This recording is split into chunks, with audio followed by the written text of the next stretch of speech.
Inter తర్వాత డిగ్రీతో పాటు IAS prepare అవ్వండి. 3 years లో ఐఏఎస్, ఐపీఎస్, ఐఎఫ్ఎస్, ఐఆర్ఎస్ లాంటి ఉన్నత ఉద్యోగాలలో సెటిల్ అవ్వండి. Vintage IAS academy, AC residential campus. Phone number 7770033722. Telangana బిడ్డ మాజీ ప్రధాని పివి నరసింహారావుకు భారతరత్న దక్కడం తెలంగాణ జాతికే గర్వకారణమన్నారు బీజేపీ జాతీయ ఉపాధ్యక్షురాలు డీకే అరుణ. కాంగ్రెస్ పార్టీ కోసం అహర్నిశలు కృషి చేసి అవమానాలు అనుభవించారు తప్ప ప్రశంసలు అందుకోలేదని తెలిపారు. కాంగ్రెస్ పార్టీ నుంచి ప్రధానిగా ఉన్నా కూడా దేశానికి చేసిన సేవలను గుర్తుంచుకొని భారత ప్రభుత్వం భారతరత్నగా గుర్తించడం హర్షించదగ్గ విషయమన్నారు.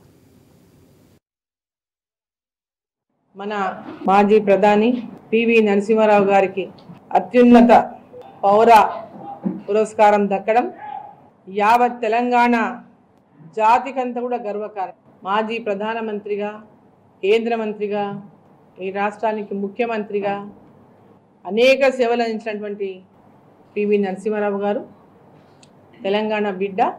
ఈరోజు భారతరత్న భారత ప్రభుత్వం ప్రధానమంత్రి నరేంద్ర మోదీ గారికి, భారత ప్రభుత్వానికి తెలంగాణ బిడ్డ అయిన భారతరత్న అవార్డుకు అర్హుడైనటువంటి పివి నరసింహారావు గారికి ఆ గౌరవం ఇవాళ అందించడం తెలంగాణ ప్రజలందరికీ గర్వకారణం. మా అందరి తరఫున, తెలంగాణ ప్రజలందరి తరఫున